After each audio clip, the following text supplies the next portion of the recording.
Pada kesempatan ini teman-teman sekalian, kita akan berbicara sebuah tema yang saya beri judul dahsyatnya sedekah. Mungkin banyak orang menganggap remeh sedekahnya karena terbukti setiap kali celengan masjid lewat di depannya, atau ada orang miskin yang sedang minta di depan matanya, atau ada kerabat yang sedang butuh bantuan, atau apa saja momen yang dia hadapi dalam hidupnya yang membutuhkan mengeluarkan sesuatu dari harta yang sedang Allah amanahkan, selalu muncul kebimbangan dan keraguan. Bahkan seringkali tidak mengeluarkan sama sekali. Kalaupun dia mengeluarkan dengan jumlah yang sangat sedikit. Pada kesempatan ini kita akan coba membongkar dan mengubah semua persepsi negatif tentang masalah sedekah. Seakan-akan harta seorang hamba berkurang karena sedekah. Ketahuilah saudaraku seiman, sedekah adalah sebuah hal yang luar biasa yang telah disiapkan oleh Allah Subhanahu wa taala justru untuk memberkahi harta yang ada, memperbanyak, mendatangkan keturunan, membahagiakan dalam rumah tangga, membuka semua pintu-pintu langit, sehingga banyak sekali hal-hal yang akan kita dapatkan. Sebagaimana kita mulai khutbah ini dengan statement para sahabat dan tabi'in.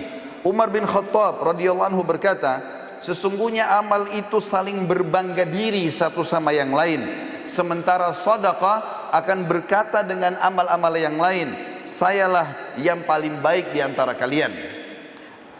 Abdul Aziz bin Umair rahimahullah berkata, salat itu akan menyampaikan dirimu setengah perjalanan, puasa akan menyampaikan dirimu kepada pintu sang raja Allah, sedangkan sedekah akan menyampaikan dirimu ke hadapan sang pencipta Allah. Ibnu Abi Ja'ad berkata rahimahullah, sesungguhnya sedekah itu benar-benar menutup atau menghilangkan 70 pintu keburukan dan cobaan dalam kehidupan. Yahya bin Mu'ad rahimahullah juga berkata, tidaklah saya mengetahui suatu biji yang mengimbangi gunung dunia ini seperti amal sedekah. Asy-Syu'bi rahimahullah berkata, barang siapa yang tidak memperlihatkan bahwasanya dirinya butuh kepada ganjaran sedekah daripada seorang fakir yang sedang butuh menerima sedekah itu, maka sama saja dia sudah membinasakan dirinya sendiri. Al-Laits ibn Sa'ad rahimahullah berkata, barang siapa telah mengambil dariku suatu sedekah atau hadiah, maka hak dirinya atas diriku adalah lebih besar daripada hak diriku atas dirinya, karena dia telah menerima apa yang telah aku korbankan kepada Allah. Al-Fudail bin Iyad merincikan perkataan Laits sambil berkata rahimahullah, dia mengatakan mereka membawa orang-orang yang meminta sedekah dan sudah kami berikan, mereka membawa perbekalan-perbekalan kami menuju ke akhirat tanpa upah sedikit pun, hingga mereka meletakkan sedekah kami di timbangan sang pencipta Allah. Ali bin Abi Thalib radhiyallahu anhu berkata, barang siapa yang telah diberikan suatu harta oleh Allah, maka hendaklah ia menyambung kekerabatan dengannya, memperindah jamuan untuk tamu-tamu Allah, menolong seseorang yang membutuhkan dan meminta, membebaskan tawanan, membantu ibnu sabil atau orang terputus jalan, orang-orang fakir miskin di hadapannya, para mujahidin, dan dia bersabar terhadap musibah yang menimpa hartanya, karena dengan perkara-perkara itulah dia akan memperoleh kemuliaan dunia dan juga akhirat. Dan Abu Hatim rahimahullah berkata, bakhil itu, pelit, perhitungan di jalan Allah adalah sebuah pohon di neraka, sedang ranting-rantingnya ada di dunia. Maka barang siapa yang bergantungan pada salah satu dari ranting-ranting kepelitan itu, niscaya ia menjerumuskan dirinya ke dalam neraka. Sebagaimana kedermawanan ialah sebuah pohon di surga, di mana ranting-rantingnya berada di dunia, dan barang siapa yang bergantung pada salah satu dari ranting-ranting itu, niscaya ia akan membawanya ke surga, dan surga adalah tempat dikhususkan untuk orang-orang yang dermawan. Ada 9 manfaat paling tidak saudaraku seiman yang bisa kita dapatkan dari sedekah. Yang pertama, sedekah itu akan mensucikan jiwa, akan membuat jiwa ini jadi bersih, jadi baik. Kalau hati keras, banyak malas berbuat ibadah dan malah terbuka pintu maksiat, maka sedekah salah satu pintu utama untuk mensucikan jiwa. Sebagaimana Allah sebutkan dalam surah At-Taubah ayat 103, A'udzu billahi minasyaitonir rajim, khudh min amwalihim shadaqatan tutahhiruhum wa tuzakkihim biha wa shalli 'alaihim inna salataka sakanul lahum wallahu sami'un alim. Ambillah zakat atau sedekah dari sebagian harta mereka, hai Muhammad, dan dengan zakat atau sedekah itu engkau telah membersihkan dan mensucikan jiwa mereka, dan berdoalah untuk mereka, sesungguhnya doamu menjadi ketentraman jiwa mereka, dan Allah Maha mendengar lagi Maha mengetahui. Ulama tafsir mengatakan yang dimaksud dengan watu zakihim, dan mensucikan jiwa mereka adalah membersihkan dosa-dosa mereka, melapangkan dada-dada mereka, serta membukakan semua pintu-pintu kebaikan dalam kehidupan mereka. Yang kedua, sedekah adalah bentuk ketundukan kepada Sang Pencipta Allah. Allah Subhanahu wa taala menyebutkan dalam Al-Qur'an, mengingatkan kepada kita kekal ditelawakan oleh orang beriman sampai hari kiamat. Kalau sedekah yang dikeluarkan akan mendatangkan kebahagiaan, dan kalau tidak dikeluarkan justru akan jadi penyesalan pada hari kiamat. Dalam surah Ibrahim ayat 31 Allah berfirman, A'udzubillahi minasyaitonir rajim. Qul li ibadiyalladzina amanu yuqimus salata wa yunfiqu mimma razaqnahum sirran wa alaniyatan min qabli an ya'tiya yaumun la bay'un fihi wala khilal. Al-ayah. Katakanlah kepada hamba-hambaku, hai Muhammad yang telah beriman, hendaklah mereka mendirikan solat dan menafkahkan sebagian rezeki yang kami berikan kepada mereka, baik secara sembunyi-sembunyi atau terang-terangan, sebelum datang hari kiamat, di mana pada hari itu tidak ada lagi jual beli dan tidak ada lagi persahabatan. Juga dalam surah Al-Baqarah ayat 254 Allah berfirman, A'udzubillahi minasyaitonir rajim.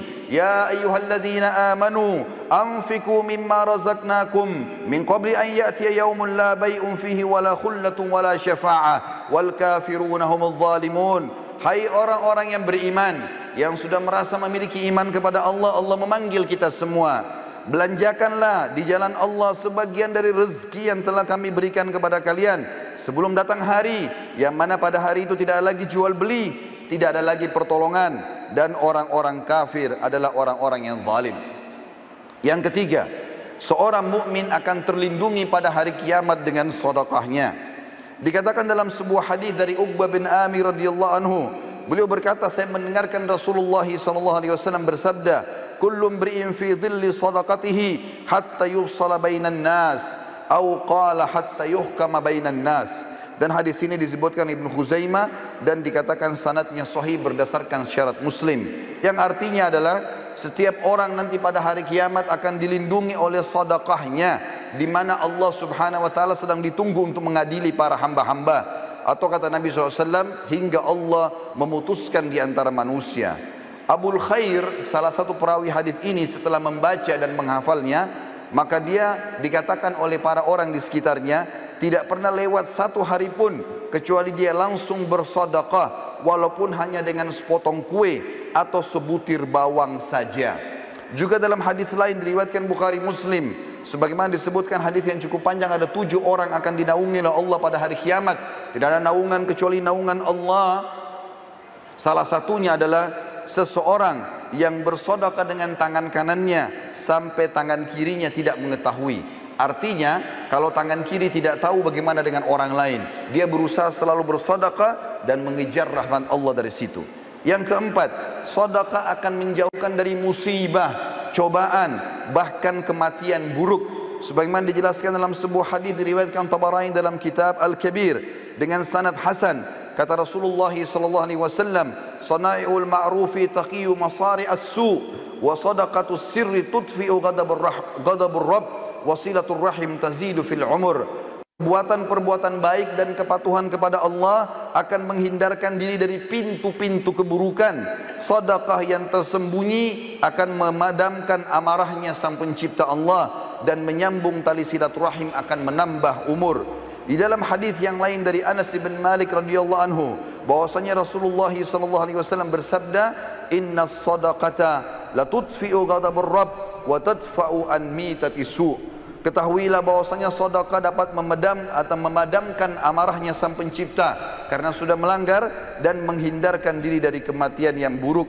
Kata Ibnu Arabi Al-Maliki rahimahullah, hakikat daripada terhindar dari kematian buruk adalah kematian dalam kondisi bermaksiat. Sementara Al-Mubarakfuri rahimahullah mengatakan, Al-Iraqi berkata, Secara zahir maksud kematian buruk ialah kematian yang mana Rasulullah SAW berlindung kepada Allah darinya. Betapa atau berupa hancur, jatuh, tenggelam, kebakaran, tergoda syaitan pada saat sedang menghadapi sakaratil maut, atau terbunuh pada saat lari dari kancah peperangan, atau apapun yang merupakan penilaian manusia, itu adalah mati yang buruk. Yang kelima, sedekah adalah pelita kehidupan, akan memberikan cahaya pada wajah, pada tubuh, pada perilaku-perilaku, pada rumah tangga, pada usaha, pada interaksi dengan manusia.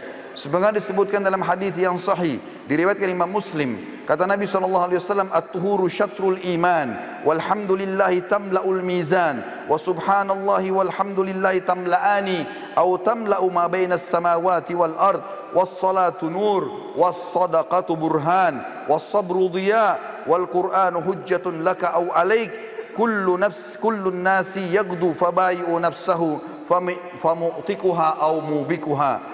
Bersuci itu adalah bagian daripada keimanan. Alhamdulillah kalau diucapkan akan memenuhi timbangan pada hari kiamat.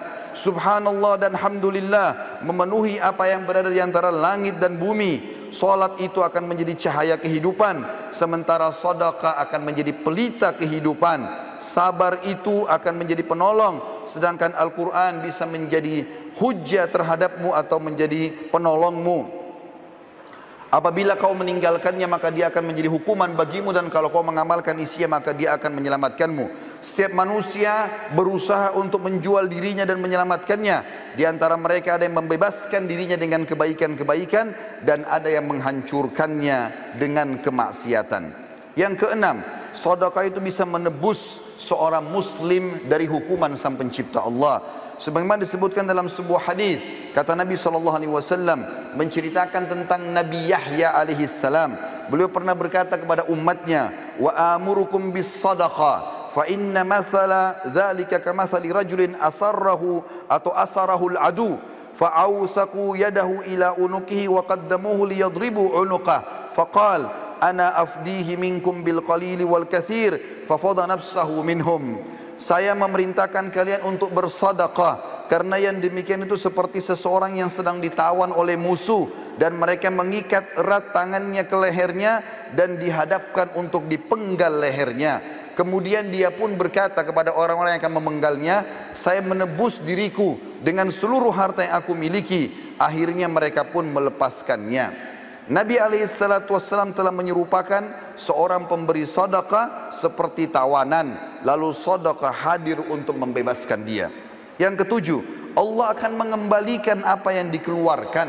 Sedikit dikeluarkan maka Allah akan berikan besar.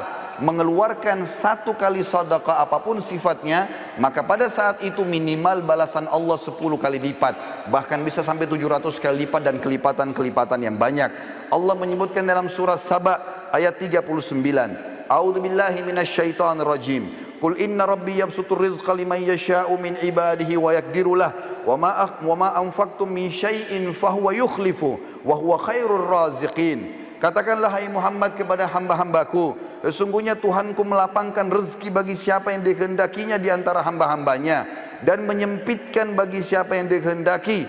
Tapi siapa yang ingin diluaskan rezekinya, maka bernafkahlah di jalan Allah, pasti Allah akan menggantikan, dan dia sebaik-baik pemberi rezeki. Di dalam sebuah hadis yang sahih riwayat Imam Muslim, kata Nabi SAW, Allah berfirman hadis qudsi, ya ibna Adam unfik alaik, wahai anak Adam, keluarkan dulu di jalanku, maka aku akan berinfak kepadamu. Juga dalam hadis yang lain, di mana Nabi SAW menyebutkan dalam hadis Bukhari Muslim, ma min yaumin yusbihul ibadu fihi illa wa malakani yanzilan fayaqulu ahaduhuma Allahumma a'ti mumfikan khalafa wa yaqulu al-akhar Allahumma a'ti mumsikan talafa. Tidaklah suatu hari lewat kecuali Allah menurunkan malaikat dua orang. Yang satu berkata, ya Allah, berilah ganti rezeki yang luas bagi orang yang berinfak. Dan yang satu lagi mengatakan, ya Allah, berikanlah kebinasaan dan kesempitan hidup bagi orang yang kikir. Yang kedelapan, pahala sedekah tidak pernah terputus dan akan terus dipanen oleh orangnya walaupun dia sudah meninggal dunia. Sebagaimana hadis yang masyhur diriwayatkan oleh Imam Muslim. Kata Nabi SAW, "Idza mata ibnu Adam, in qata amalu illa min thalath, sadaqatin jariyah, au ilmin yuntafa'u bihi, aw waladin salih yad'u lah." Apabila anak Adam meninggal dunia, maka terputus segala sumber pahalanya kecuali dari 3, sedekah jariyah. Berapa banyak teman-teman sekalian celengan masjid yang lewat depan kita yang sudah jelas-jelas dipakai untuk aktivitas kebaikan, tapi kita sia-siakan, bahkan kita berusaha untuk mencari uang yang paling kecil, padahal itu akan menjadi amal jariah buat kita. Mungkin untuk pembangunan, tempat kamar mandi, atau mungkin biaya untuk kegiatan-kegiatan agama. Berapa banyak yang kita bisa dapatkan, tapi orang sering melewatkan kotak-kotak amal tanpa memberikan sedekah. Berapa banyak orang miskin yang sudah minta depan matanya, maka syaitan membisikkan sambil mengatakan orang itu masih kuat, mungkin anak pinjaman atau apalah bahasa syaitan, dan dia masih bisa bernegosiasi dengan syaitan sehingga buku amalnya kosong dari sedekah pada hari itu. Padahal jelas-jelas itu akan menjadi penyebab bergulirnya pahala setelah dia meninggal. Atau ilmu yang bermanfaat, kata Nabi SAW, atau anak saleh yang mendoakan dia. Dan yang terakhir saudaraku seiman, yang ke-9 adalah sedekah akan menghapuskan dosa-dosa. Sebagaimana disebutkan dari Muadz bin Jabal radhiyallahu anhu, bahwasanya Nabi SAW bersabda dalam hadis sahih riwayat Tirmidzi, "As-sadaqatu tudfi'ul khati'ah kama yudfi'ul ma'un nar." Ketahuilah sedekah akan menghapus kesalahan sebagaimana air memadamkan api. Nabi SAW adalah orang yang paling gemar bersedekah. Bahkan dalam riwayat dijelaskan kalau Nabi SAW tidak pernah menolak siapapun yang minta kepada beliau. Dari Jabir bin Abdullah radhiyallahu anhu beliau berkata, "Ma su'ila Rasulullah SAW syai'an qad faqala la." Tidak pernah Rasulullah SAW dimintai sesuatu lalu dia mengatakan tidak.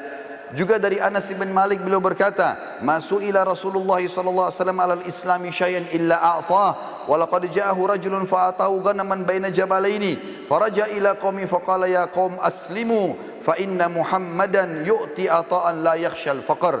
Tidaklah Rasulullah SAW dimintai sesuatu kecuali pasti beliau selalu memberi. Bahkan beliau pernah memberi seseorang yang belum masuk Islam ada domba yang berada di antara 2 gunung, sampai akhirnya dia pulang ke kaumnya lalu mengatakan, "Hai kaumku, masuklah kalian ke dalam Islam karena Muhammad memberikan pemberian yang tidak akan pernah membuat kita miskin." Bahkan Nabi SAW mengajarkan para istri beliau, di antaranya beliau berkata kepada Aisyah pada saat sudah menyembelih seekor domba, lalu beliau bertanya waktu sudah disuruh bagi-bagikan, kata Nabi SAW, "Bagilah." Maka Nabi SAW balik setelah itu bertanya kepada Aisyah, "Ma baqiya minha?" Apa yang tersisa darinya hai Aisyah? Qalat, maka Aisyah berkata radhiyallahu anha, "Ma baqiya minha illa katifuha." Tidak tersisa lagi ya Rasulullah kecuali bagian lengannya saja, dan itu pun saya siapkan untuk Anda. Maka kata Nabi SAW, "Baqiya kulluha ghaira katifiha." Ketahuilah bahwasanya tersisa semuanya, justru yang tertinggal hanyalah lengannya saja atau pundaknya saja. Artinya yang kamu sudah sedekahkan, justru itu yang terbaik yang kita panen pahalanya pada hari kiamat, dan itu yang kekal, sementara yang tertinggal kita makan akan habis dengan itu. Begitu pula dengan banyak sahabat Nabi ridwanullahi alaihim yang luar biasa dari sisi infaknya, Abu Bakar, Uthman, dan luar biasa mereka tidak pernah menolak sesuatu. Abdullah bin Umar pun radhiyallahu anhu, beliau pernah ingin sekali makan ikan, lalu kemudian datang seseorang fakir mengetuk pintunya sementara dia lagi puasa dan akan berbuka puasa. Maka dia bilang sama pembantunya, "Berikanlah kepada orang miskin ini." Maka pembantunya mengatakan, "Tuan, bukankah Anda lebih butuh dengan masalah ini?" Maka kata Abdullah bin Umar, "Sesungguhnya Allah mengetahui kalau Ibnu Umar menyukai ikan tersebut, dan pada saat itu Allah menginginkan aku memberikan yang terbaik, maka berikanlah kepada dia." Lalu kemudian dia berbuka puasa dengan kurma yang kering. Aisyah radhiyallahu anha pernah juga begitu, lagi puasa, ingin berbuka puasa, lalu tidak ada sama sekali makanan kecuali roti kering. Maka ada orang yang minta di depan pintu rumahnya, maka Aisyah pun berkata pada pembantunya radhiyallahu anhum ajma'in, "Berikanlah kepada fakir miskin ini." Pada saat diberikan, pembantu itu mengatakan, "Apa yang akan kita makan? Buka puasa tidak ada makanan." Maka kata Aisyah dengan penuh keyakinan, Allah pasti akan mendatangkannya.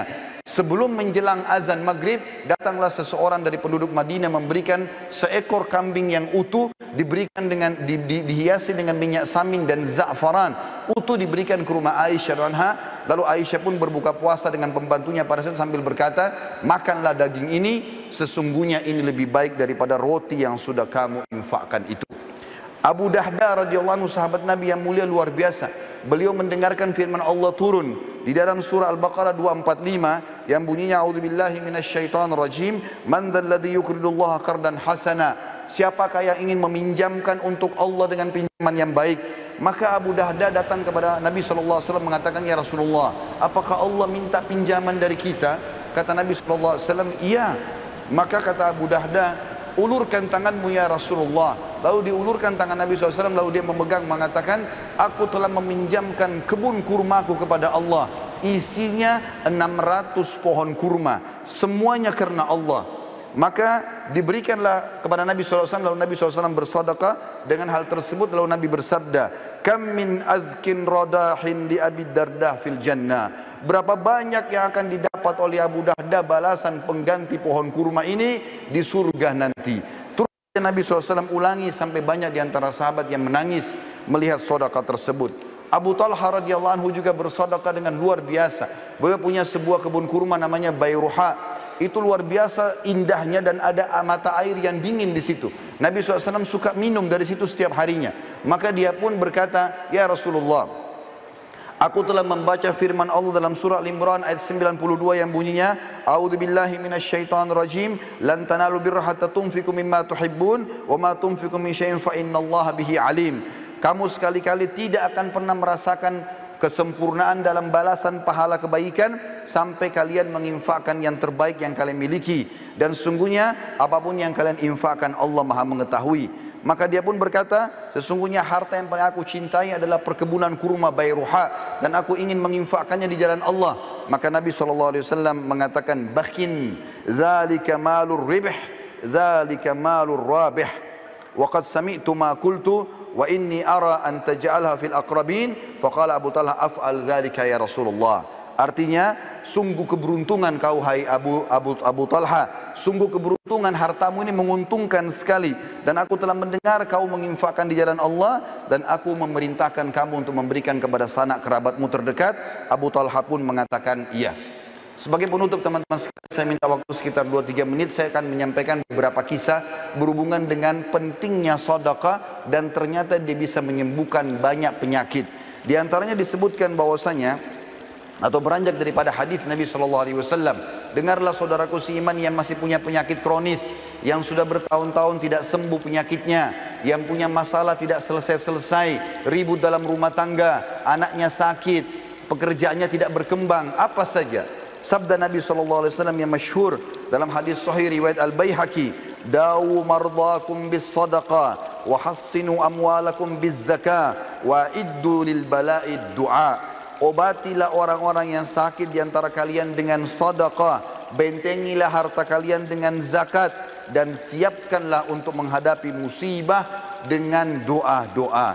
Ibnu Qayyim berkata, setiap dokter yang tidak mengobati pasiennya dengan memeriksa hati, kebaikan dan kekuatan ruh, dan menguatkan hal-hal tersebut dengan memerintahkan pasiennya bersedekah, berbuat kebaikan dan kebajikan, juga bertaubat dan mengingat akhirat, maka dia bukanlah seorang dokter yang hakiki, tapi dia dokter yang baru saja belajar. Disebutkan dalam sebuah kisah bahwasanya seseorang datang kepada Abdullah bin Mubarak. Dia mengatakan, hai Abdullah bin Mubarak, seorang ulama tabi'in, lututku telah mengeluarkan nanas selama 7 tahun. Aku sudah coba berobat di sana sini tapi tidak pernah sembuh. Maka Abdullah bin Mubarak mengatakan, keluarkan harta terbaikmu, lalu alirkanlah air untuk muslimin, gali sumur, maka aku berharap dengan itu Allah menyembuhkan penyakitmu. Orang itu pun melakukan, maka sembuhlah lukanya seketika pada saat itu. Seorang ibu lagi divonis sakit keras, tidak bisa sembuh lagi, maka anaknya keluar mencari fakir miskin dan bersedekah. Pada saat dokter mengatakan sudah tidak akan pernah sembuh lagi, ternyata ibu tersebut setelah si anak mencari orang miskin dan sengaja bersedekah untuk itu, maka Allah sembuhkan ibunya dari penyakit kronis. Allah subhanahu wa ta'ala juga dalam kisah yang lain mengangkat penyakit kanker dari seorang laki-laki yang sudah divonis tidak akan pernah bisa meninggal, tidak akan bisa hidup lagi. Dari Saudi dia berangkat ke Eropa untuk membiayai kankernya, dan ini ada beberapa organ tubuh yang harus dirusak dan diangkat. Maka dia pun pulang ke negaranya, pamit dengan kerabat-kerabatnya, mungkin dia akan meninggal setelah operasi ini, menyusun seluruh harta-hartanya. Pada saat dia menuju ke bandara, dia temukan ada satu orang miskin di pinggir jalan. Lalu dia pun memberikan harta yang terbaiknya pada saat itu. Setelah dia tanya, ternyata ada seorang ibu yang mengumpulkan tulang-tulang bekas makanan orang di pinggir jalan. Ditanya, kenapa anda kumpulkan tulang-tulang ini ibu? Dia mengatakan, karena saya ingin memasak buat anak saya yang sudah berapa hari tidak makan. Maka dia pun memberikan harta terbaiknya sekitar 5.000 real pada saat itu. Lalu dia pergi berangkat ke Eropa dengan tidak berpikir kalau sedekah itu bisa membantunya. Begitu tiba di rumah sakit, maka dokter semuanya mengatakan, kamu sudah berobat kemana? Kenapa tiba-tiba kankermu sudah tidak ada? Apa kau permainkan kami? Kata dia, sama sekali saya tidak pernah berobat ke dokter, tidak berobat ke rumah sakit, tapi saya sudah mengeluarkan sedekah di jalan Allah. Maka dokter-dokter tersebut pun mengatakan, sungguh ajaran agamamu benar. Lalu mereka akhirnya masuk Islam justru karena sembuh, atau orang ini sembuh dari penyakit kanker karena bersedekah. Dan sekian banyak kisah yang luar biasa yang mungkin tidak bisa disampaikan semua pada khutbah Jumat ini karena melihat waktu yang sangat terbatas. Semoga kita sudah bisa mengambil manfaat dari apa yang saya sampaikan. Aqulu qauli hadza, saya sudah mengucapkan perkataan saya ini, wa astaghfirullah li wa lakum, dan saya mengajak jemaah sekarang untuk istighfar kepada Allah dan juga diri saya sendiri. Fastaghfiruhu innahu huwal ghafurur rahim. Memohon ampun dari semua kesalahan karena Allah Maha menerima taubat hamba-hambanya.